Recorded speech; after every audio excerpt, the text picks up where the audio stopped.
Hello, welcome to the Waking Up Wealthy podcast. I'm Isha, your host.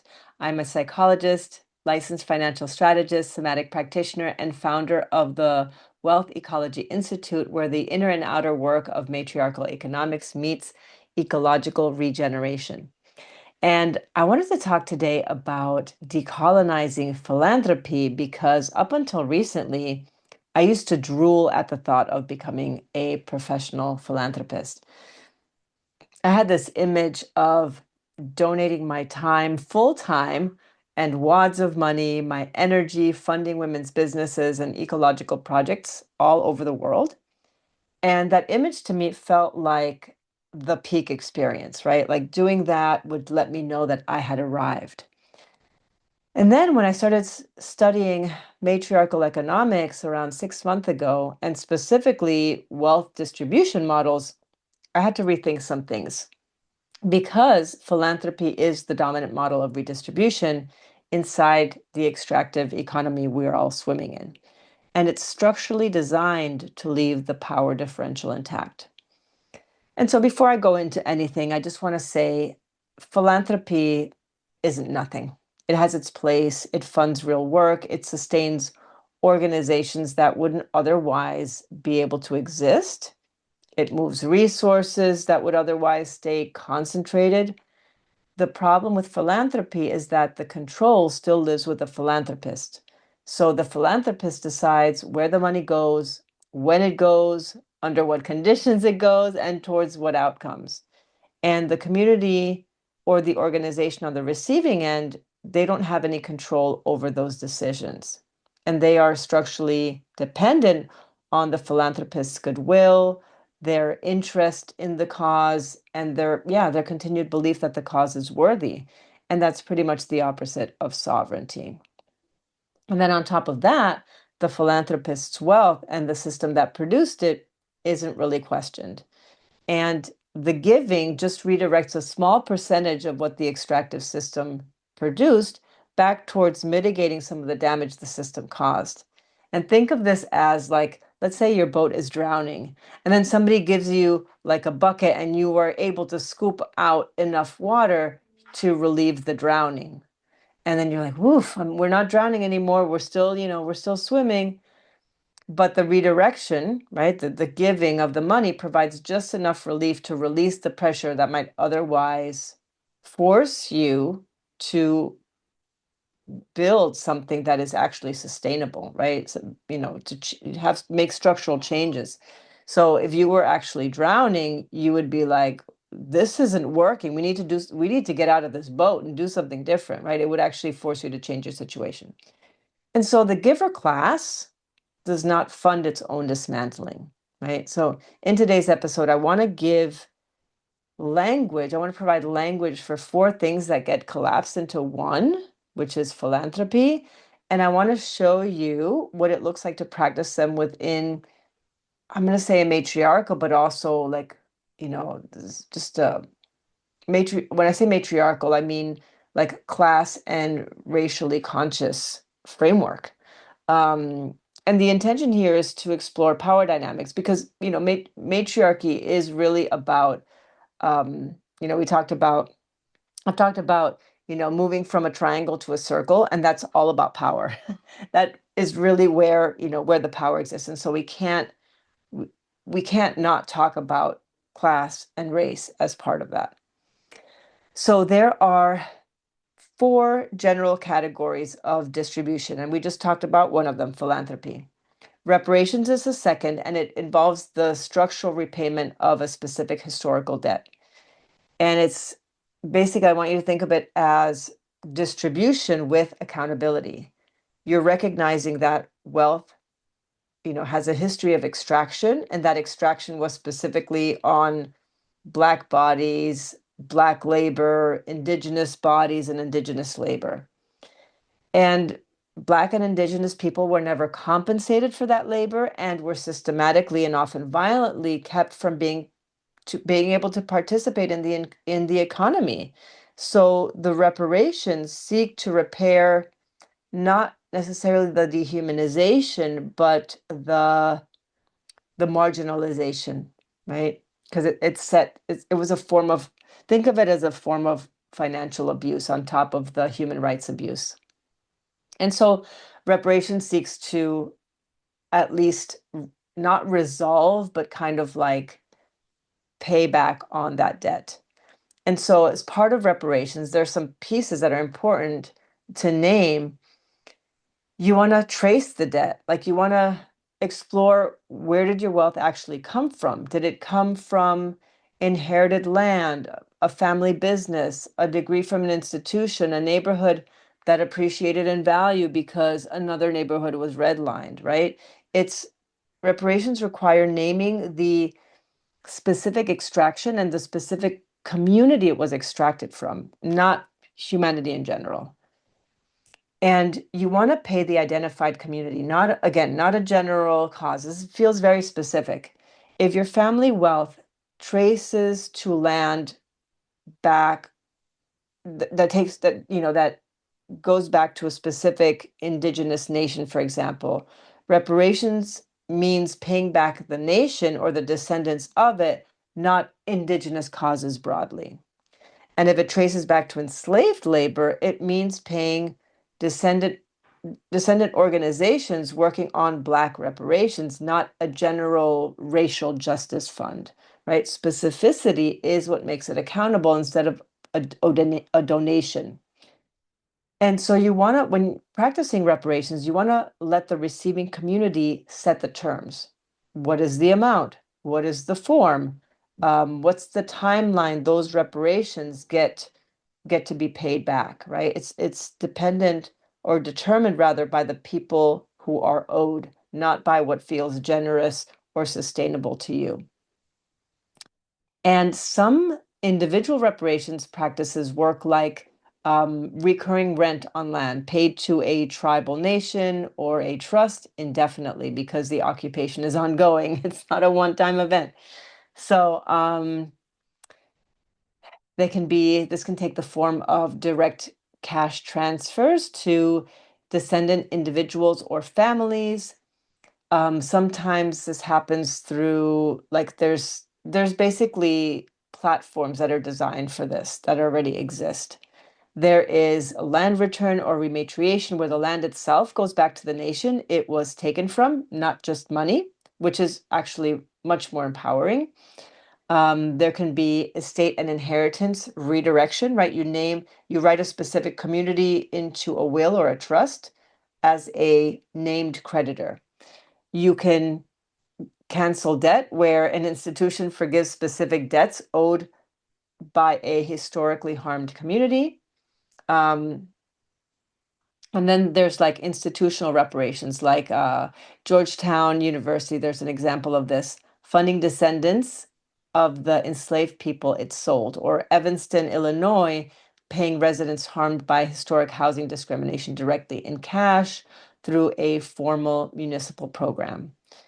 And so what I want you to take from this little section here on reparations is that, you want to watch out for like the vagueness of the reparations. Like, you don't want to say something like, or you don't want to just give 10% of your income to racial justice. That sounds like reparations, but it functions like philanthropy because there's no specific debt and no specific creditor. And the test is whether you can name out loud exactly whose loss this repays. And if you can't, it hasn't really left your control. There's going to be a point at which it's going to get uncomfortable as the giver, as you trace the thread of where your wealth came from or who you're going to be paying back and why. It's going to get uncomfortable for you. You're going to have some feelings about it. Maybe shame comes up, or remorse, or grief, right? So the more comfortable you are, like, the less it really is about reparations. So you want to get into that discomfort a little bit. So the third type of redistribution, because the first one was philanthropy, the second one was reparations, and the third is solidarity funding.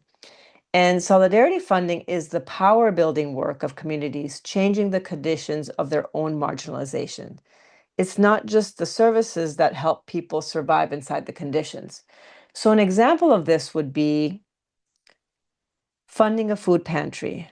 That's a symptom level response. It feeds the people who are immediately hungry this week.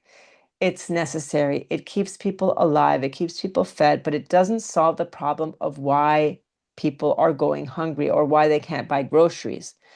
The pantry continues to exist this year, the year after, but the underlying conditions are never moved or changed.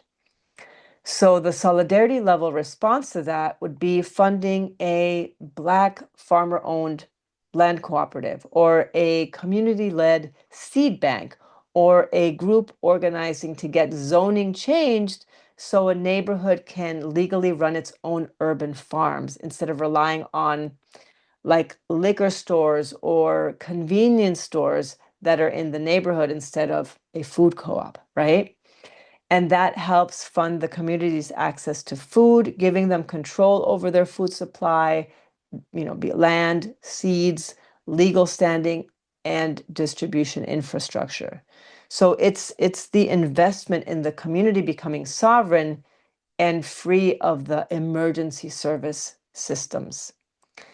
Same thing with domestic violence. You can fund a domestic violence shelter, and that is at the symptom level. It's essential. It saves women's lives, but it doesn't change anything about why the violence happens.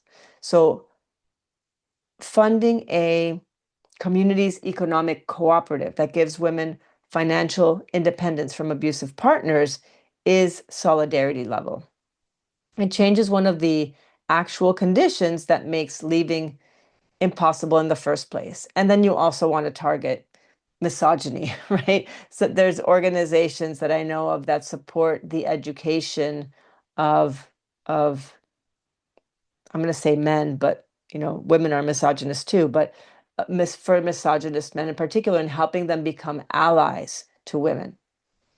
So the fourth type of redistribution is mutual aid. So mutual aid is the most ecologically precise of the four redistribution types. This is direct, non-hierarchical exchange based on need and capacity with no institution standing between them. And examples of this would be rotating savings circles that we talked about in another episode. The original bank was us. Check that out if you want to get the full info on that. And the a time bank can also be included in this category. Time banking is a system of moneyless exchange where people trade services using hours as currency. That means an hour of your labor equals an hour of somebody else's labor, regardless of skill, right? And mutual aid is the behavior that results from having relational infrastructure. Somebody shows up with dinner after you've had a family loss, for example. We may not always see these behaviors as mutual aid, but it's important for them to really understand them, like to really give them a name, because we're like, well, I'm just doing this for a friend. But categorizing it or naming it helps us understand what is happening, and when it isn't, right? And a mature redistribution practice moves through all four or has all four as part of the redistribution portfolio, in proportions determined by your specific position in the ecosystem. Basically, how much wealth do you steward? What communities are you in relationship with, and what do they actually need? And before I move on to the next section, I want to name something that I shared online in a post, that everything I teach about matriarchal economics, the rotating savings circle, community trusts, mutual aid networks, and the relationships that make it all possible, Black and brown women have been practicing this for centuries. Basically, they never stopped. And I'm thinking specifically about of Black women in the United States, Indigenous people in the United States and Canada. They didn't call it matriarchal economics. They called it community work. They called it activism, church, living according to the ancient ways. And they built it without formal frameworks, without anyone calling it revolutionary, without having it be, original or a paradigm shift. They built it because that's what their communities did. And because they weren't part of they weren't groups of people that the bigger culture supported. They knew no one else was coming, and they just showed up because that's what you do, right?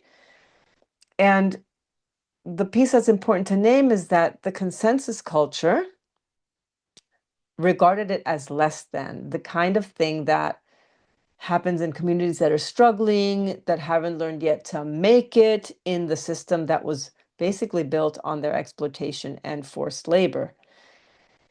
And, whenever I talk about this stuff, I am learning as well, right? Like, I didn't think of this as matriarchal 3 years ago, And, when I say that the extraction economy was so thorough in its colonization, I'm talking about me. It was so thorough in its colonization of our imaginations that we looked at some of these sophisticated community wealth building technologies and we called them fringe or we thought of them as less than, right? And I want to name it, again, in the United States, Black women as the real architects of matriarchal economics. And I'm sure Black women all around the world are doing this and are sort of the keepers of these traditions. And they've kept this alive with zero acknowledgement or applause. And that's why I always tell people, like, listen to Black people, pay Black people. These are they're the innovators, right?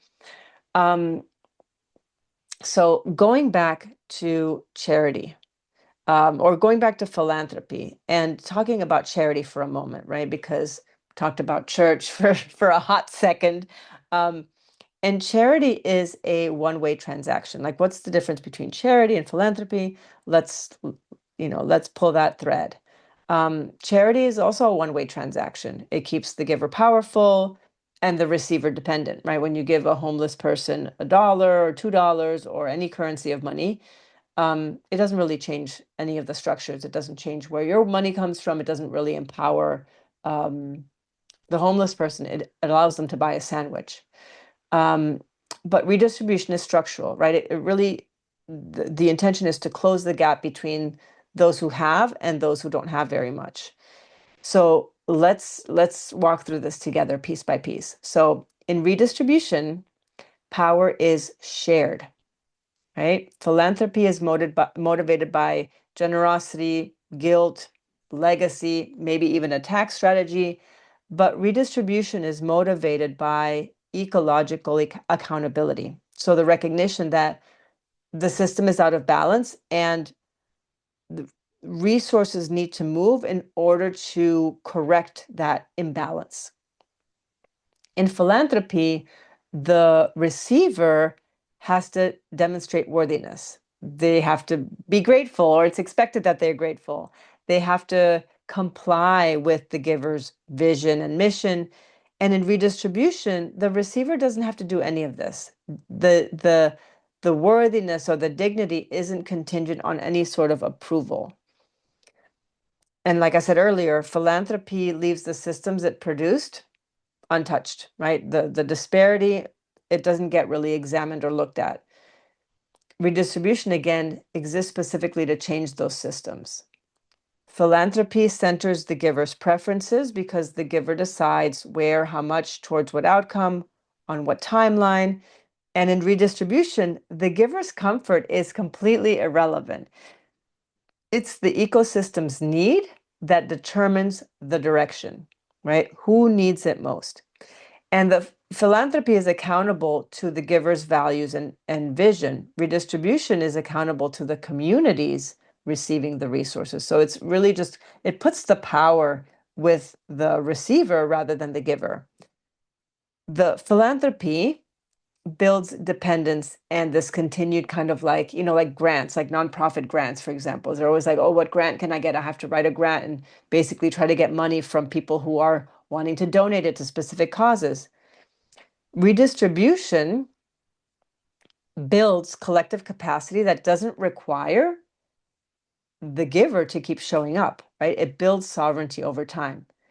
And philanthropy sustains the extractive system. It provides, again, just enough relief to reduce the pressure. Redistribution names the extractive system specifically, and it begins dismantling it from the inside. Philanthropy asks, how much can I give while staying comfortable? And redistribution asks, what does the ecosystem actually need from my specific position in it? Okay. Like I said earlier, when we talk about matriarchal systems, we're automatically talking about the redistribution of power. And when we talk about decolonizing philanthropy, we're moving from the triangle to the circle. And in the triangle, resources are extracted from the bottom and flow to the top of the pyramid where the power is held. And in the circle, power is decentralized and flows outward, right? And that's how the decentralization happens, is by the flowing outward. So decolonizing philanthropy is not about improving the giver's ethics. It's about moving or removing the single giver as the structural center of the transaction and dismantling your exclusive control over it. So there's power that the philanthropist has to give up. And so I'm going to outline that specifically. And this is where, it stops being about theory. If you're the one holding the wealth, the one in positions to make philanthropic moves, it's really about removing your control over what happens to the wealth. And matriarchal economics is not asking you for your wealth to disappear. It's asking for your wealth to circulate the same way ecosystems on Earth move resources through itself without hoarding or destroying them. And you need to stop being the only person who decides what happens to your wealth, right? In ecological terms, you have to be invested in not being the dam, right? Versus a flowing river. Here's what that looks like in practice. Stop attaching strings to your giving, right? Instead of saying, here's money, but only for the specific project done in the way that I want it to be done, you have to give without having conditions. Or even better, join a group where the people who actually are receiving the help get to decide who receives the funding instead of you deciding, right? A lot of families set up foundations designed to exist for generations, right? To keep the control in the family the whole time. And that's the opposite of giving up power. Instead, pick a deadline and give everything away completely, right? Is that specific amount, not all of your wealth, but the specific amount. If you're on board of something you fund, make sure the community gets an equal vote, not just a seat at the table while you still call the shots, right? While you still have veto power. And maybe you stop demanding reports and proof of worthiness before you trust people with the money. Making someone prove they deserve it over and over is like a guilt trip setup. And it's disguised as accountability. Just don't do it. And I want you to expect this to feel uncomfortable, right? Expect it to feel bad and do it anyway, right? Like normal, there's this like normal feeling good that's like you write the check and you're done, you give it away, and there's kind of like this relief. And I'm going to talk about that somatic signature in a second, but normal giving feels good because you write the check and then you're done. But real power sharing, again, is going to feel uncomfortable. It's going to mean staying in the relationship even after you've stopped feeling needed or important. And that discomfort is the actual work, not a sign that you're doing it wrong.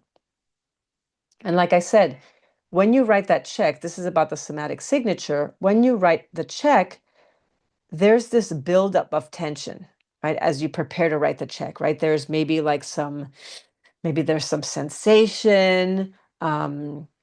And then when you actually, press send on the transfer or write the check, or, it gets withdrawn from your account, there's this loosening that says, there, it's handled. I did it. It's a little bit like discharging guilt, or maybe it's exactly like discharging guilt. It's kind of like, I did what I had to do. and I feel complete now that I'm done with it. And redistribution has a completely different somatic signature.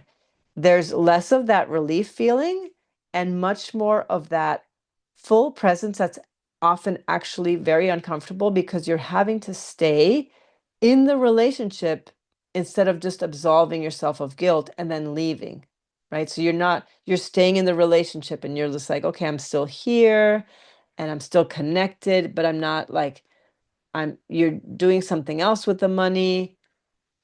Yeah, and it's not about distrusting what feels good. It's about tracking where that feeling of relief is coming from, right? Really looking at the source point.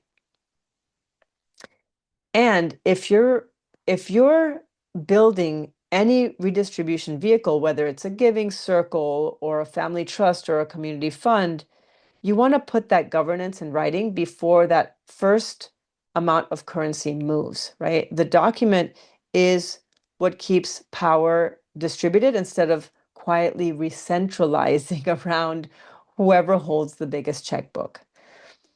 And three, you want to build the vehicle that survives you. It can be a community trust, it can be some form of collective wealth holding structure, maybe a financial facility like a bioregional financing facility instead of just one person's preferences. And those are structural, those are they're governed, they're like there's community governance around that. So there are specific stewards that are named to decide on a collective level what happens to them. So again, you're giving up power there. Um, yeah, and it's a community that receives the money that makes the decision, that they are the ones that govern. And that's the difference between funding a project and funding sovereignty specifically. So the fourth part of like the somatic signature piece is letting need, not comfort, set the direction. So philanthropy asks the giver what they want to fund, and redistribution asks the ecosystem what it needs. So practically, that means resourcing the people who are closest to the harm to set the terms. They determine the amount, the timeline, the definition of what a successful giving experience is. And your job is, shifts from, the architect of, keeping the system in place to becoming a conduit of wealth, right? To be a channel of wealth, a steward. So, in closing, what I shared in this episode doesn't mean that you should stop giving, making donations or anything like that. Everything I talked about today is just looking at the how you give, right? There are many energetic pieces to this as well. And I just touched on a tiny piece when I talked about the somatics, but again, the energy of like the scarcity piece, that's an episode I did, the last episode I did that you can listen to. There are many ancestral aspects and energetic aspects that come into this as well. And I can talk about those energetic pieces on another episode. But this is really about not equating giving with redistribution, right? You want to be looking at whenever you're giving money, you want to be able to have the financial education to understand what it is that you're actually practicing. And philanthropy is always going to exist on some level. It isn't a terrible thing. It's just incomplete, right? And you don't want to be the center of that philanthropic practice. Um, yeah, and philanthropy is just one tool among four, right? We talked about philanthropy, reparations, solidarity, and mutual aid. And because matriarchal economics will always center the relationship, it'll always make the relationship a priority. So whenever any money moves, you want to make sure that the distribution of power is happening through that relationship, and that is the priority. All right. Thanks a lot and have a beautiful rest of your day. Thank you for listening.